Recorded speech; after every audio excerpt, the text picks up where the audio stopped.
All right. Welcome to byoq Friday's trainings. Bring your own questions. Put them right there in the Q&A section. I appreciate all the community, the text community, for giving me some questions as well. Welcome, everybody. Remember, if you want the guide to asking good questions or any of the other old guides from buying low to selling high, the pitch, ultimate ego, any guides that you want, or my book for free, all you got to do is email me, david@dmeltzer.com. And if you haven't joined my text community, it's 949-298-2905. Anyway, let's get started with the questions. You bring the questions, I'll bring the answers. How can I forgive myself, really heal and shift and move forward with renewed emotional peace, well-being, and freedom? There's only one way to forgive yourself, and that is to forgive yourself. You need to mantra, I forgive myself. You need to consciously, subconsciously, and unconsciously forgive yourself. Without forgiveness, all the attacks on ourselves are two-sided bullets, two-way bullets, let me put it that way. Not only do they attack you, but they attack other people. Until you forgive yourself, you not only will shield yourself, but you will shield other people. Forgiving yourself is going to take work. So what we have to do is, one, be aware of the attacks that we have on ourselves, the ego-based consciousness, the need to be offended or right or resentful or guilty. That's a big one. All of those different things, we need to, number one, identify it. Two, we have to stop it. Practice with the mantra that you forgive yourself. Remember, you're human, you're expanding, growing, and all that pain that you're going to forgive is just an indicator that you have a lesson to learn. And when you find that lesson through forgiveness, you then will move forward. You'll be able to have emotional renewed peace, well-being, and freedom from the mistakes that we've made. If you weren't making mistakes, you weren't trying. So live in that learning zone. Go ahead and forgive yourself. There is not one person out there that doesn't make mistakes, and you too are human. All right, next question. I find myself sitting between surrender and intention. Oh, what a great conflict that is. My question is, how do you balance surrender with intentional action? So the initiator is the law of Goya. Get off your ass. You need to start with, number one, paying attention to what you want by taking inventory of your values, for example. Pay attention to what activities you have planned, what activities you don't have planned. Take it and put attention into your sleep. Then the next step is intention. So then not only is it paying attention and focusing, but you have to think, say, do, and believe all the aggregate of what you want and put your full intention. What you need to do in order to balance or blend the intention with the surrender or allowance is to detach your emotions from the outcome. When we attach our emotions to the intent, not the outcome, we're able to live in allowance. We're able to live in surrender. We're able to utilize the right way at the perfect time. We live in an abundant universe. So many people think that if we receive, other people will lose. That's not true. Not in an abundant universe that lives between limitlessness and infinity. A life of limitlessness and infinity knows that when it receives, nobody else loses. That we all win. And so you're in receive. You just have to tie your emotions to the intention, not to the outcome. And if you can do that, you will balance or blend the intentional actions with surrendering and allowance. And one other thing, I'll probably talk multiple times. This is something we'll talk about next week as well. We're going to talk about next week, getting, transitioning, the job of your dreams, the activity you get paid for of your dreams. And what we need to do is take on this philosophy of, one, I'm happy where I am. Two, I'm angling towards something better. And three, I have faith or allowance or surrender that I'm going to end up somewhere even better than that. Very simple way to do that. Here we go. What does it mean to be a ferocious Buddha? Is it a good or a bad thing? So a ferocious Buddha is something that I came up with. It's my spirit animal. A ferocious Buddha is that blend of intention and allowance, meaning that, number one, a ferocious Buddha pays attention to what gets in its way. A ferocious Buddha understands what they're connected to, the greatest source of light, love, and lessons. A ferocious Buddha is aware and can identify when interference or corrosion to that connection is created, or when void, shortages, and obstacles are apparent. A ferocious Buddha then, number one, has to identify when they're in ego-based consciousness. For me, here's some of the needs. Not only is it from above, the need to be guilty, but it's the need to be offended, the need to be right, the need to be separate is a huge need today of people, a need to be inferior, a need to be superior, a need to be worthy and unworthy, a need to be angry, a need to be anxious, frustrated, all of these different needs, resentful. And a ferocious Buddha is practicing identifying all these needs, and then the ferocious part comes in when they identify it. If anyone's been in ego-based consciousness, anger, anxiety, fear, guilt, resentment, and you're capable of stopping while you're in that state of mind, you are ferocious. That is one of the courageous and most ferocious things you can do, is stop the acceleration in the wrong trajectory by stopping and being aware of, wow, why do I have this need to be afraid? Why do I have this need to feel guilty? And then the Buddha part is to breathe. I call it the 6 breaths of Buddha. Breathe through my nose as it passes over my eyes and out through my mouth, all the way out to the end of the universe, and get to center, get to peace, find my higher self, my higher power of thinking, one outside of the ego-based consciousness, more in the truth-based consciousness. And then, once again, institute the ferocious being that I am by rolling in the right trajectory. When we're in ego-based consciousness, our mind, body, and soul are on fire. And so we need to be a ferocious Buddha. 1, identify why and if I'm on fire, probably. And 2, stop, drop, and roll. When you're on fire, your mind, body, and soul, stop, drop, and roll. Everybody knows the best way to put out a fire. All right, next question. What's the difference between inspiration and motivation? I think a lot of people get confused. Motivation has its purpose. It is an adrenaline-based feature of the body, and motivation will get you up. It'll get you back up. It'll get you started. It'll get you restarted. But the interesting thing about motivation is it doesn't last. It'll get you out of the atmosphere, but it's not going to get you where you want to go. You have to combine 3 things: motivation, transition, and inspiration. That's going to get you to where you want to go over the long haul. It'll allow you to enjoy the consistent, everyday, persistent, without quit pursuit of your own potential. Not voting for what other people want, not voting for what you don't want, because those are sure to come up if you vote for those, but instead voting for what you do want. And what we want to do is understand that all those fear-based consciousness, ego-based consciousness can motivate us.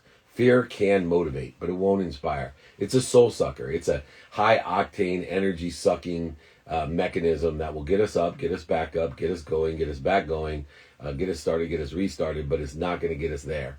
So you have to learn to take that inertia created by motivation and transition it by creating disciplines, habits, and awareness into inspiration, which is a process or a habit which cleans the connection between you and the greatest source of light, love, and lessons that you're connected to at all times, and allow it to come through you.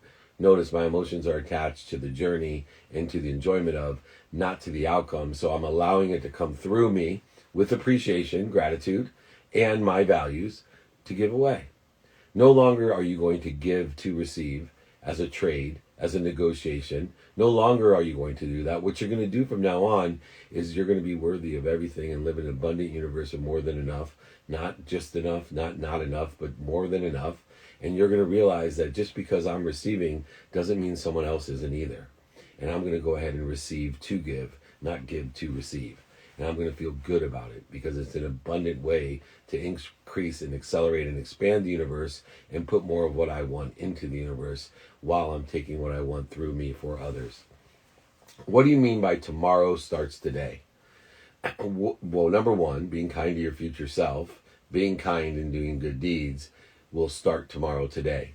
But even more at a physical level, I believe that planning for tomorrow today, in one respect, to have an unwinding routine.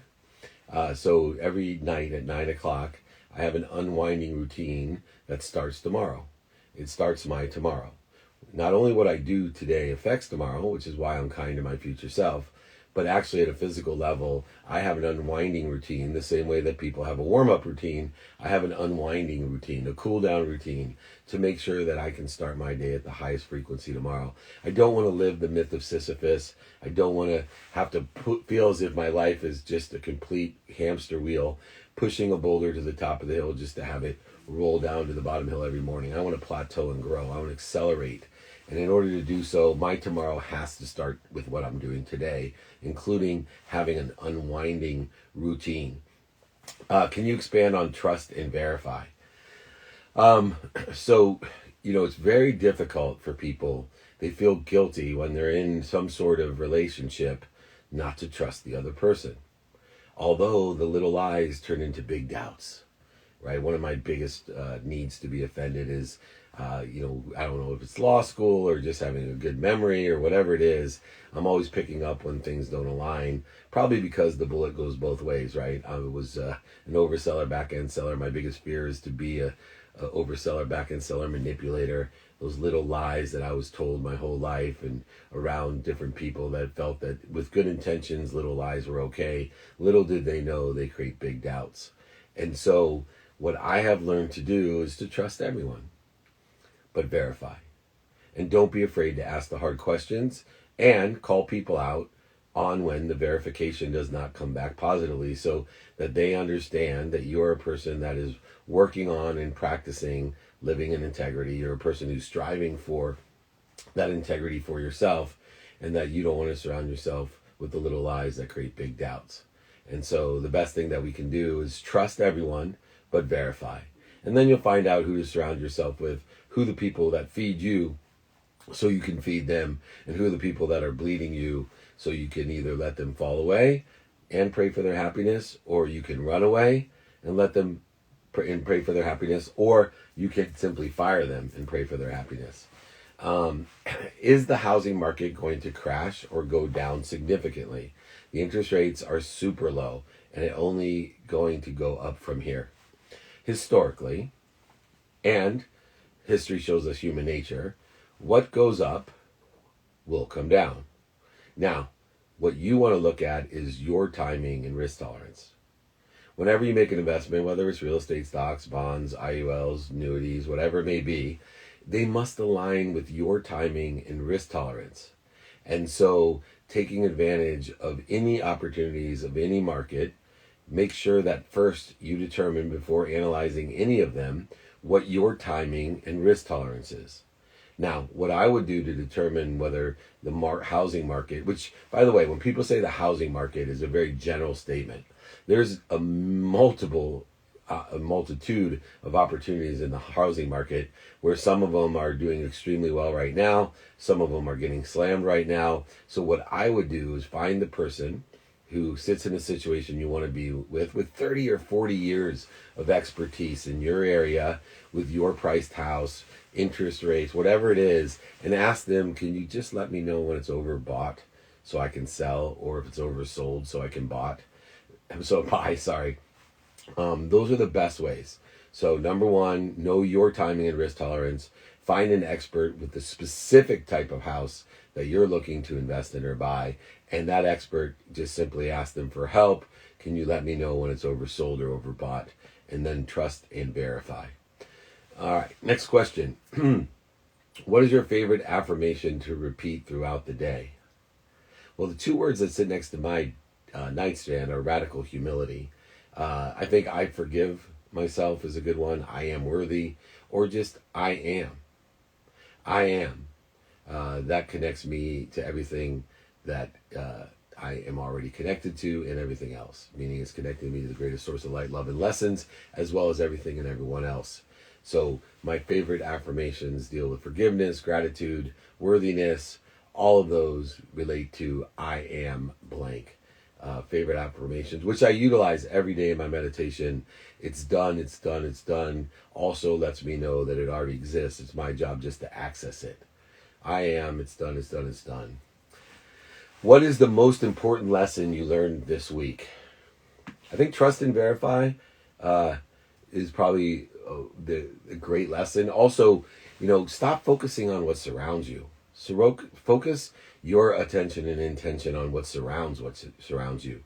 You got to blend that pragmatic world of what surrounds you with the faithful world of what surrounds what you surround you. Know that no weapons formed against you will prosper. That you are surrounded by, and what surrounds that, the greatest source of light, love, and lessons. And you are with accountability and control of what your own reality will be. Advice for college students who are starting school back up. Number one, take inventory of your values. There's three things if you're younger, whether it's college, high school, elementary school, that I really believe in. One, do your best. Two, learn something. And three, have fun. If you learn to do your best, always learn something, find the light, the love, and the lessons, and the suck and the good stuff, and have fun finding that part. Everything you do, those are the greatest lessons of habits that you can learn. If everything you do, you hustle, you do your best, you're enjoying the consistent, persistent pursuit of your potential, you learn something every time, and you're having fun, that's what it's about. So make sure that you're doing all three of those things, no matter where you're going to school or what you're doing, especially if you're young.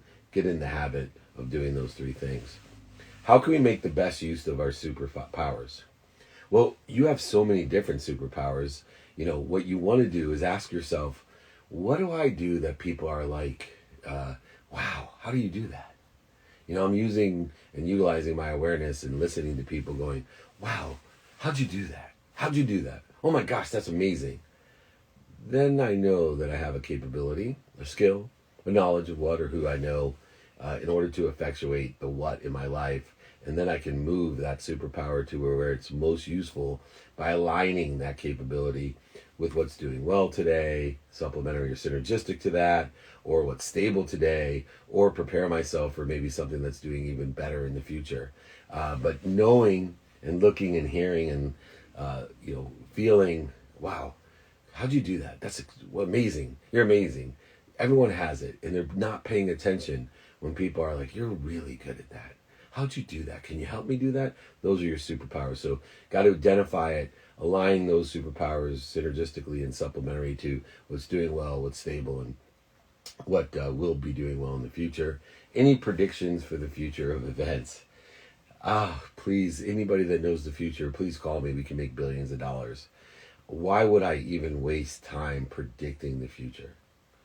Why? I'm too busy studying history to learn human nature so that I can figure out how best to maximize my productivity, of how much value I can provide, maximize my accessibility, of how accessible I'm to others and how I'm accessing what I want, and of course my gratitude, maximizing me finding the light, the love, and the lessons in everything I do. Why am I going to waste my time with something that I can't control and I've been searching for someone that can? The future. I can only prepare for it by building my skills, knowledge, and desire, taking inventory of my values, doing it now, student calendar, all the different things that I do, asking and attracting. Can you explain infinite intelligence? For me, I live in an instant, taking out the man-made construct of time, between limitlessness and infinity. And so intelligence itself is the awareness that exists within that context of those two things. Infinite intelligence is the ability to access what we want. Life is about lessons. The lessons will keep on coming until we learn them. If you haven't learned them, they'll result in pain. As you all know, pain is just an indicator. It's not a stop sign. It's a turn signal telling us to move in a different direction, to go to a better place, to get a better situation. Just a turn signal pushing us in the right direction to maximize what we want. And the infinite intelligence tells us that everything already exists in this abundant universe of more than enough. And we have the ability, this infinite intelligence, in order to access anything and everything, even things we don't believe exist. How can I best involve myself in the sports industry? Well, it's an enormous industry. What I would do is look at your capabilities. What skills do you have? What knowledge do you have? The what knowledge and who knowledge, and the desire you have, and align it, meaning what's supplementary or synergistic to some area of sports. It could be a snack company. It could be an acai bowl company. It could be a car company. It could be a team, a league, an organization. Almost every area of our life is a sports industry. You just have to align your capabilities with the part of the industry in which you want to participate in activity you get paid for. That's how I would best involve yourself. And to get started, after you find that space that best suits you and is aligned with supplementary and synergistic to what you want, then go ahead and ask someone, do you know anyone that can help me find that? And then ask somebody if you're allowed to have an opportunity, either is an entry level position or a lateral position determined upon your capabilities and skills aligned with what you do for activity you get paid for, or maybe activity you don't get paid for and just volunteer. Advice for dealing with the need to be anxious, specifically. Anybody out there ever feel anxious, worried? Yeah, everyone. What we want to do to deal with it, I like to cancel, clear, and connect. Whenever I have an anxious feeling, an ego-based consciousness of fear, I like to cancel it. If it keeps on reoccurring, then I clear my mind. I know that it somewhere relative to my life, it's subconsciously stuck in the 40,000 of the same thoughts that have created neural pathways and are being accessed by my quantum being, my unconscious competency. And so I just breathe through my nose and out through my mouth and say clear, clear, and I clear my mind. And if it still doesn't dissipate or dissolve, then I know it's energetic, that it could be a chain that needs to be broken, an ancestral chain delivered by 4 generations, my great-grandparents, grandparents, parents to me, or even multiple lifetimes, even millions of lifetimes, just inherently inbred in my DNA into some quantum nature that no matter what I think, say, do, or believe, no matter what I cancel or clear, it's still going to reoccur. And so the best that I can do is pursue my potential of dissolving that by picturing that energy in my mind and finding the light, the love, and the lessons, and comparing that to something that I already have found the light, love, and lessons, and then holding that light over me to shift my energy in an unconscious way. If you don't or want to know about this, it's in Connected to Goodness, my book. Email me, david@dmeltzer.com, and you can get my book for free, and it talks all about canceling, clear, and connect. It also talks about manifesting everything you want in life and business. I'm happy to give it to you. Just reach out, david@dmeltzer.com. Same place that you go for the guides, the exercises from today, how to ask good questions, what questions to ask, and then the other guides that I've given, from buy low, sell high, to the ultimate ego, to the pitch, to 5 to 5 sales system, and every other guide that I have, I'm happy to give for free. All right. Enough said. Here we go. How do you manage your email? Do it now, 0 in the box, or let it ride. Folders, subfolders, or free for all. First of all, extremely organized in my email. And I am a do it now person, and I have folders and subfolders and have learned those categories. I do use templated answers that I have on a side Word document that I can cut and paste. So if people want to know about my private coaching group, I just cut and paste that. I have links, if they want a free book or come to training for free and join us there, or they want my, text 949-298-2905. I have a templated document always open on the bottom that I cut and paste so that I can efficiently respond to everyone myself. But extremely organized in all those. 0 in the box. Every night I do not go to sleep with a dirty box. It has nothing in it. It is clean, organized, answered, and filed. I think that's very important. If it's not your email, you better find some repository that does that for you. What are the top 3-ish, I like that, what are your top 3-ish key pieces of advice for strategically building an iconic brand? What industries in post-2020 do you think will thrive or in demand? Well, number 1, strategic advice for building an iconic brand. 1, find your frequency. Know the strength of your signal by consistently putting up yourself. Don't try to please other people. Don't try to go too broad. Know your spectrum and create your frequency, the strong signal to the right people in a clear message. And then when you know the strength of your signal, the spectrum of your signal, and the clarity of your message, post in every platform that you can, and learn to capture it. So that's second. Post. If you haven't posted enough to annoy your family and friends, the people who like you, you haven't even hit the bottom level where you should be posting. When you start hitting a level where people who don't like you or hate you, they want to give you comments, then you're starting to get at the very beginning, and then keep posting more. You can never post enough. We can't fathom what it's like to try to reach 4.4 billion people in the millions that are in your spectrum. Remember, the pimple popper lady, she has millions of people who are ambassadors and follow her. So realize that if somebody is interested in pimple popping, that they're guaranteed interested in your frequency and what you do. The last piece of advice of the three-ish, my top three-ish, is learn to capture what you're doing, modify it correctly to all platforms, amplify it correctly to all those platforms, and create a perpetual strategy. Realize that people are being conditioned today to view content perpetually, meaning they go back and they binge watch Dave Meltzer. They may just find out about you today, but they'll go back 10 years and keep watching you on and on and on, just as Netflix has proven, On Demand has proven, and many, many others have proven with series that were born in the 70s, 80s, 90s, 2000s. People are binge watching things from years ago, even though they weren't built into a perpetual strategy. The second part of your question is what I think will thrive or in demand.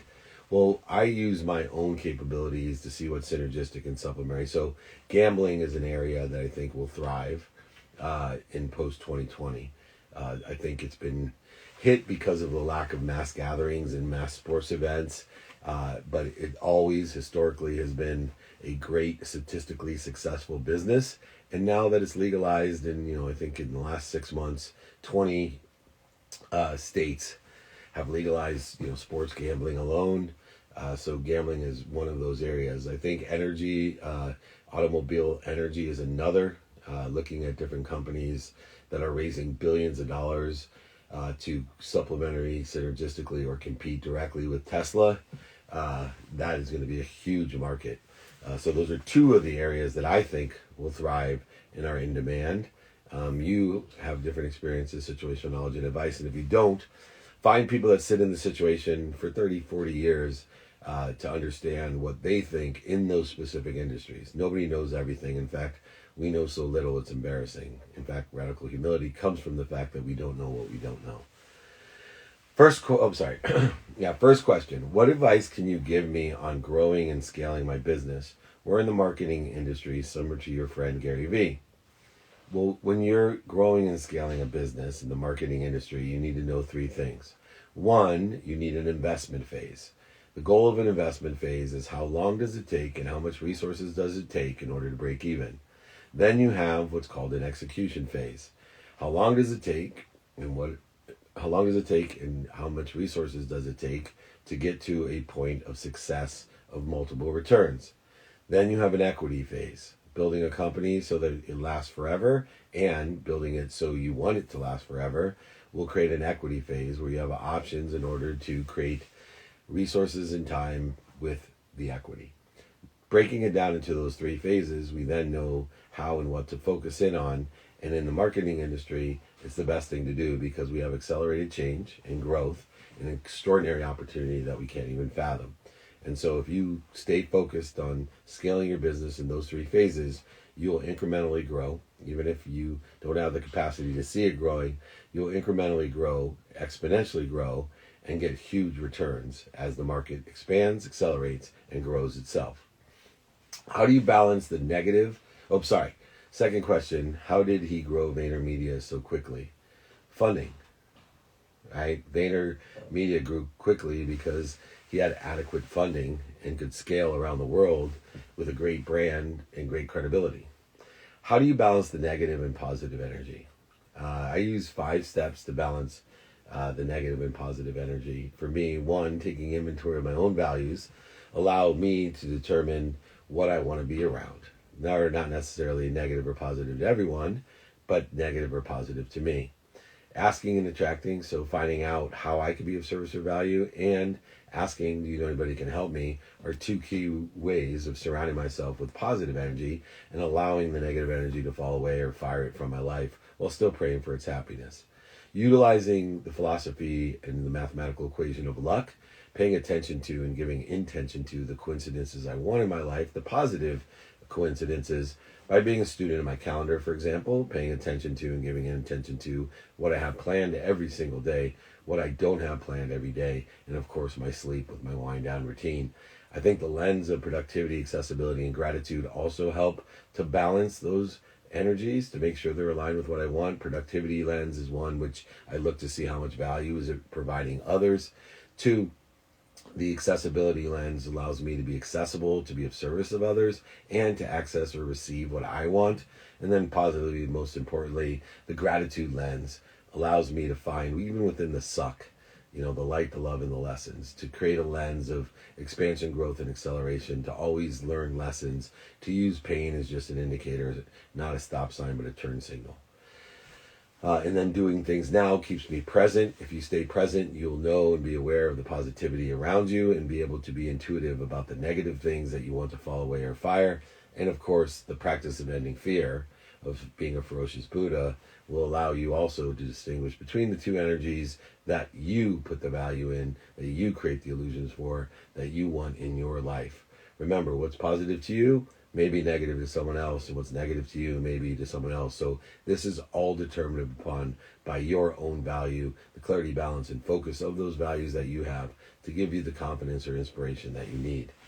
In the event you're following your dreams, and hopefully in the event for everyone that's following their dreams, and have a vision that others can't see, which would be almost every vision you have, how do you stay focused and positive when the people closest to you are mad for you following your dreams and trying to inspire and make a difference and make change? All that does is define the people around you as people that are mad for following your dreams. It has no effect on you. Right? When people put judgments or conditions on you, then you've just defined yourself as either someone that cares about what they think or someone that doesn't, but they've defined themselves about someone that has judgments or conditions. Right? Just because someone calls you something or thinks something of you doesn't make it true. It defines them as someone that says that. And people will laugh at you, scoff at you, make fun of you. Even the people we care most about, right? Family and friends, they'll be the best at it to laugh at you, make fun of you, I guess get mad at you even for following your dreams. You vote for what you want. Let them laugh, scoff, and make fun of you. They'll applaud you eventually. They don't know what they don't know.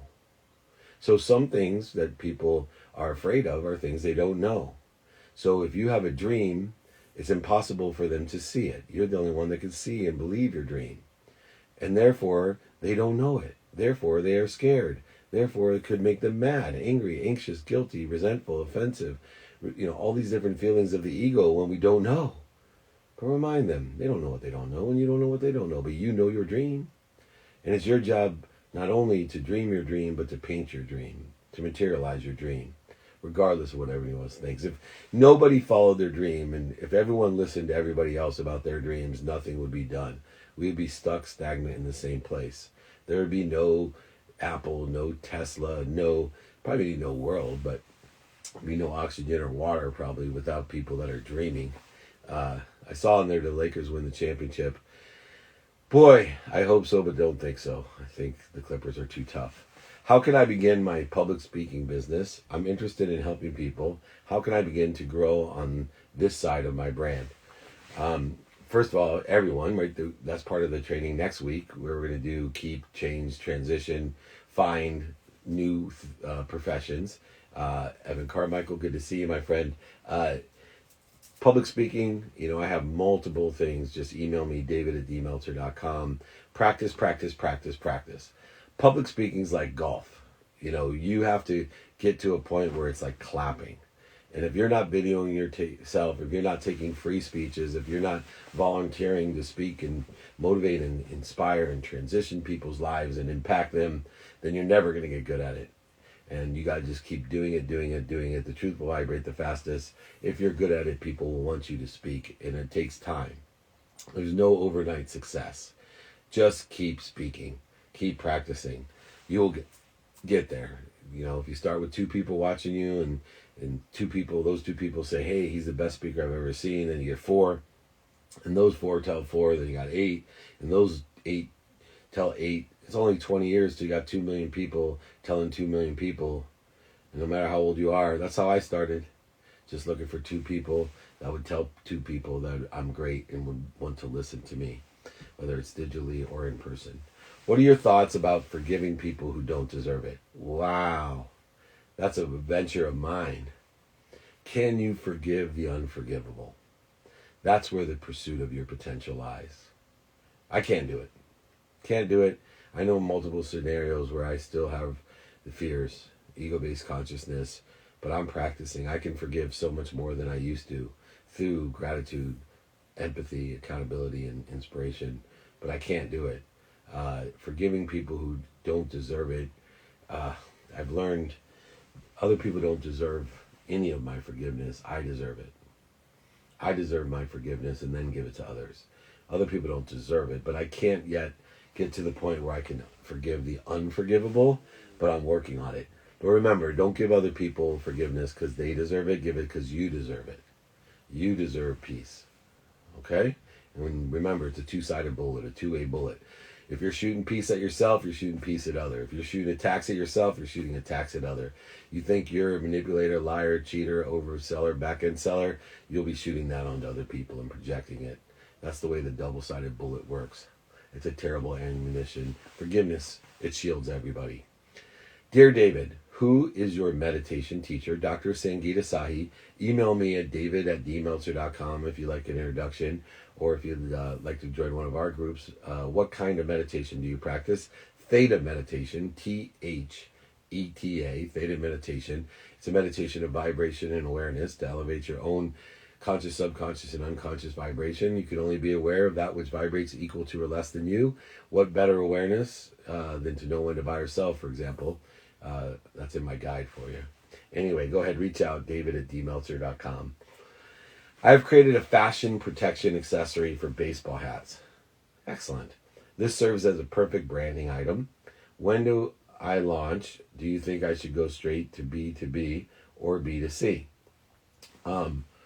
Well, these are what my private group training are about, and the answer is maybe, depends on a variety of things like your credibility, the emotional attachments, your reasons and impacts and capabilities that you have today, quantifiably.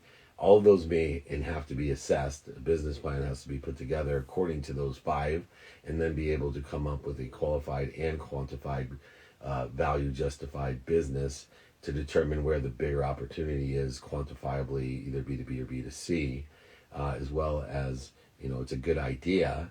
And then whenever I see the word when, it just shows me you're stuck in the man-made construct. When you're ready, when you can articulate value, you're ready to go. If you can articulate value, which means, hey, can you see any reason you won't want to move forward? And invariably, somebody will say yes, then you're ready. But there is no date, time, or timing. Do you know someone who can help me create an amazing launch strategy and bring the product to market? I will be happy to help. That's what we do, or I can introduce you to someone. Email me at david@dmeltzer.com. Love for you to join.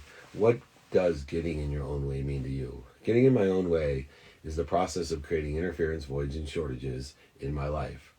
The corrosion that's created by ego-based consciousness, by accelerating in the wrong direction or trajectory, that's getting in my own way. Not recognizing or remembering, connecting to the greatest source of light, love, and lessons that I'm always connected to. That's getting in your own way.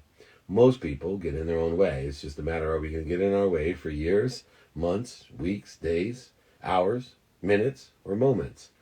My practice is getting down to minutes and moments and learning how to not only get out of my own way, but not to stay in my own way for things that are historically, ancestrally, or quantumly affecting me. What advice would you have for someone experiencing severe post-traumatic growth, again, and is ready to scale the size of their impact to help more people on their own journeys? I would suggest that you enjoy the consistent, everyday, persistent, without quit pursuit of that potential. I would continue to hone in your skills, your knowledge of what you need to know and who you need to know, and combine it with this insatiable desire to be what you must be. Aligning those capabilities with what is doing well for you what is stable for you and what will do well in the future.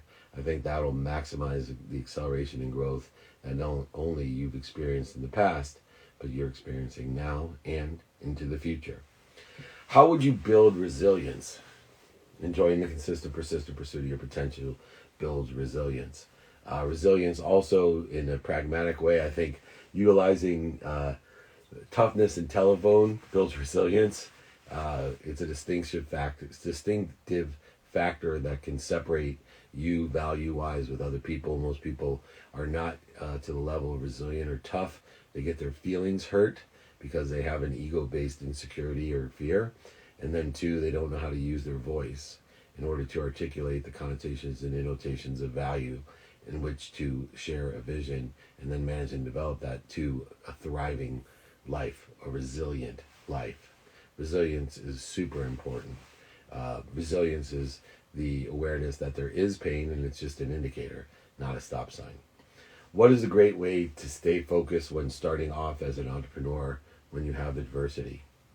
Well, you're always going to have adversity. So don't think that somehow that this adversity is going to go away, because remember, life's about lessons, and lessons are going to keep on coming until you learn them, regardless of what stage or state you're in. And you pain will result if you haven't learned them, indicating you have a better direction to go, and it will keep on coming until you learn it. So please know that that pain or adversity will always be there, and to stay focused is to take the perception or mindset and heart set, the feelings, to think, say, and do and hear all the right things in order to push you in the right direction. Remember, you're happy where you are, you're angling to something better, but you have faith that you're going to end up somewhere better than that. That will help you stay focused on what needs to be done, detaching your emotions from an outcome, putting it onto the journey of enjoying the consistent, everyday, persistent, without quit pursuit of your potential. Remember, 2 minutes a day is worth more than 2 hours on a Saturday. That's guaranteed for any startup entrepreneur. Do you strive to be an anti-racist? How? What anti-racist policies do you have from the past? And what new anti-racist policies are you currently implementing? Well, I don't think anti-anything. I think pro. So pro-equality, pro-unification, prioritization for certain business and personal issues, to make sure that we are paying attention to and giving attention to those that need the most in order to effectuate the unification that is needed. The pro unification. I'm not a big anti-person, and so utilizing the higher level of thinking and promoting positive, unifying thoughts and helping people understand one thing is very important, and that's time. That, there are systematic changes that need to occur in order to have pro-equality and pro-opportunity and pro-positivity, and that we have to work hard, not just protest one day, but every single day, and enjoy the consistent pursuit of that life of pro-equality. What do you believe are the most important values that need to be included in a company's mission statement? Whatever's important to the people that create the mission statement. For me, it's an abundant one of making a lot of money to help a lot of people and have a lot of fun. That's it.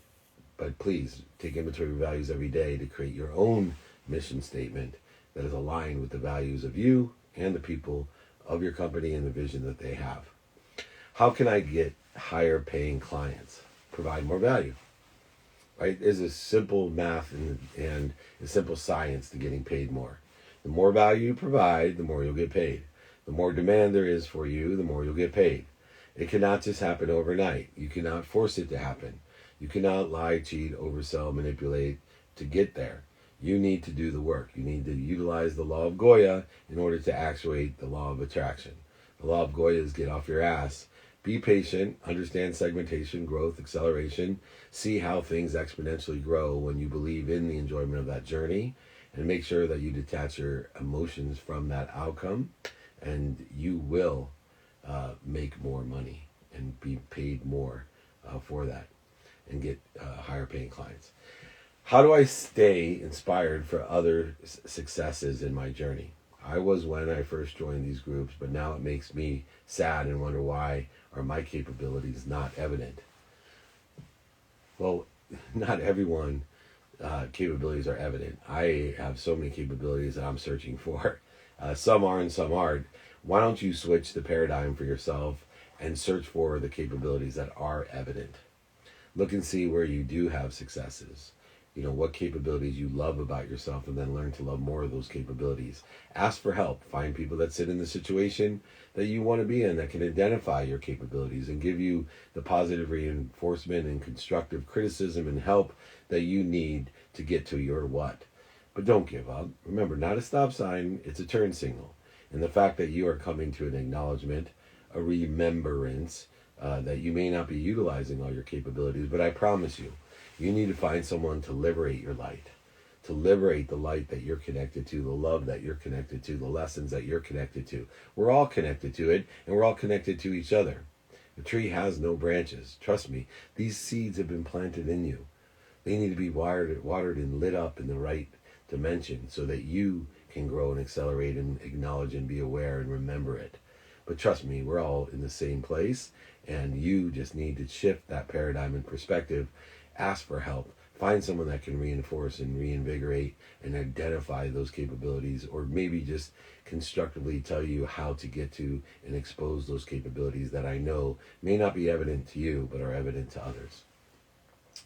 Can you operate at the same frequency or connect with people at the levels higher than you and or lower than you? Can you expand on this, please? Sure. Well, I believe and have been taught that you can only be aware of that which vibrates equal to or less than you. And although someone may be at a higher vibration and you may not understand all that they say, you can still identify with the lower levels of frequency in which they're emitting or communicating through, you know, their energy or through the articulation that they're utilizing, writing, emails, phone, whatever it may be.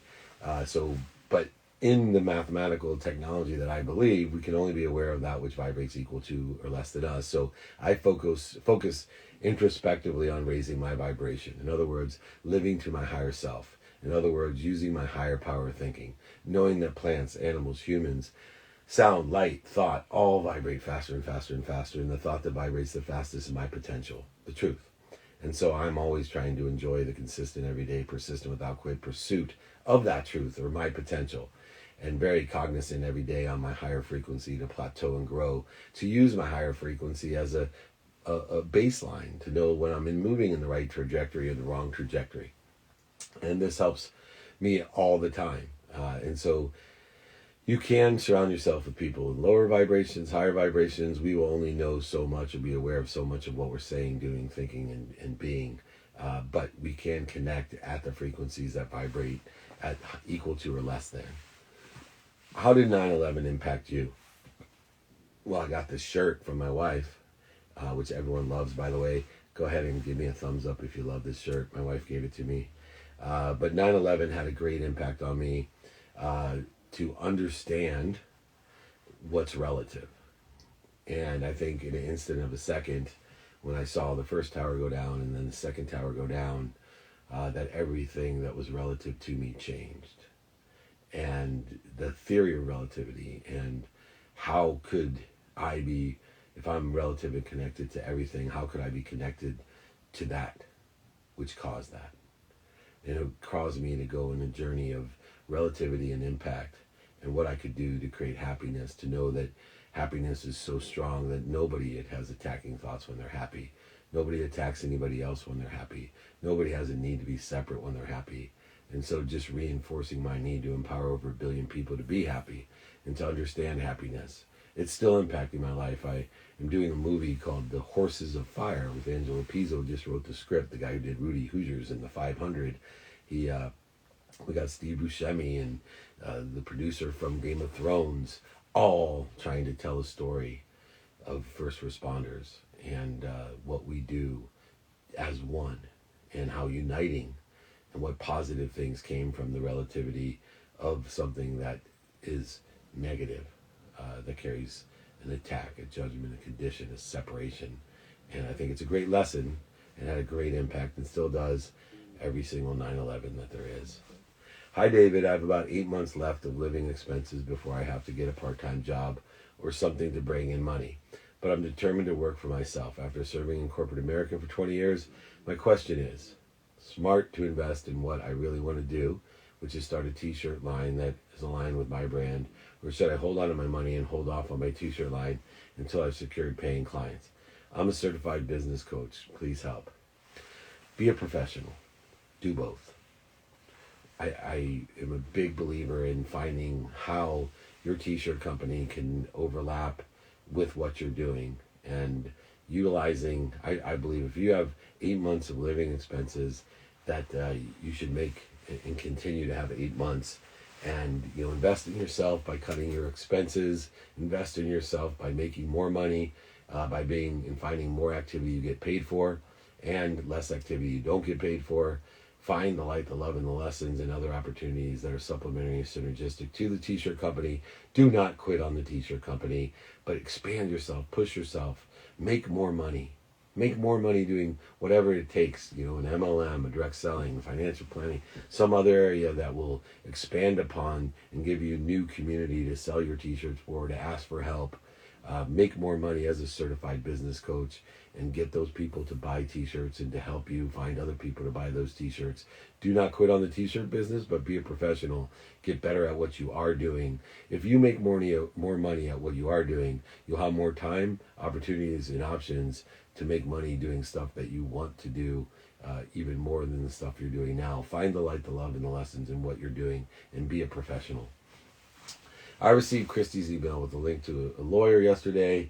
Really appreciate you helping me. My question is, how can a person with a small business get grants or loans to pay for a patent lawyer with poor credit? I don't know if that exists, but be more interested than interesting and search and ask for help and see if it does exist. And if it does exist, then apply. If it doesn't, then find something that will help you, a person with poor credit, pay for a patent lawyer. Be more interested than interesting. Ask people, do you know anyone that can help me or anything that can help me? I don't personally know a lot about that, but there's something that you can Google and figure out how. You could also ask the patent lawyer, how do people pay for patent lawyers that have poor credit? And they may have, from their experience, or know other lawyers with the experience of telling you how to do that. Can you please speak more about being worthy? I love that. I can sense I am afraid of success even though I want it. My new mantra, I am trying on. I am releasing my fears around success, fame, and immense wealth. Okay, just remind yourself that you cannot be poor enough to make other people rich. That just because you receive doesn't mean someone else won't. That there's enough of everything for everyone.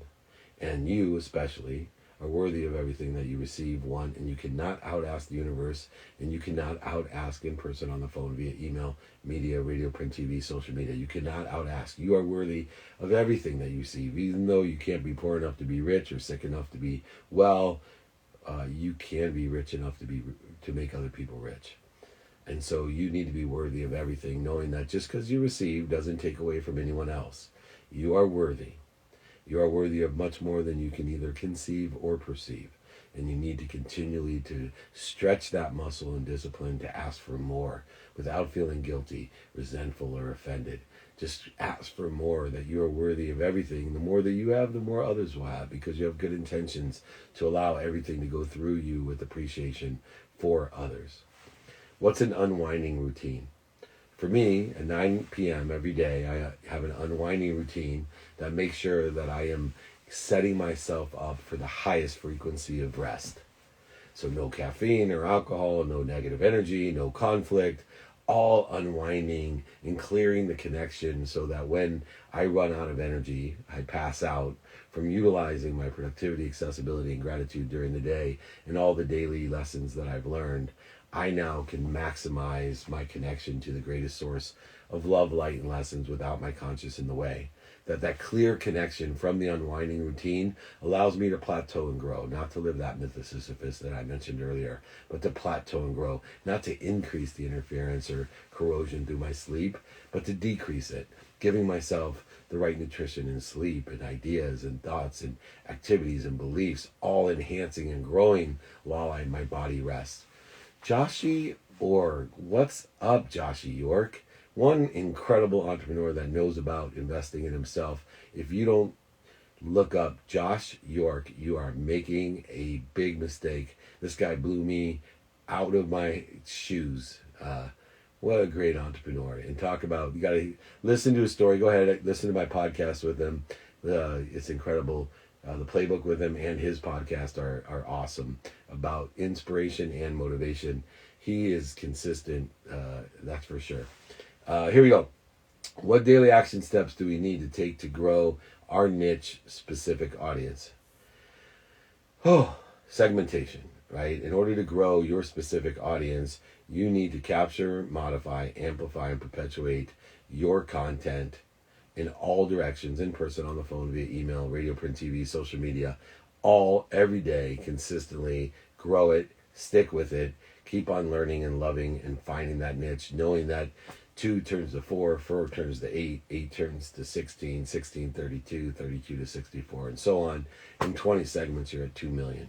You can get there. So the daily activity is to enjoy the consistent, persistent pursuit of your potential by capturing what you're doing, modifying it accordingly, amplifying it exponentially, and perpetually strategizing on how to monetize it for life.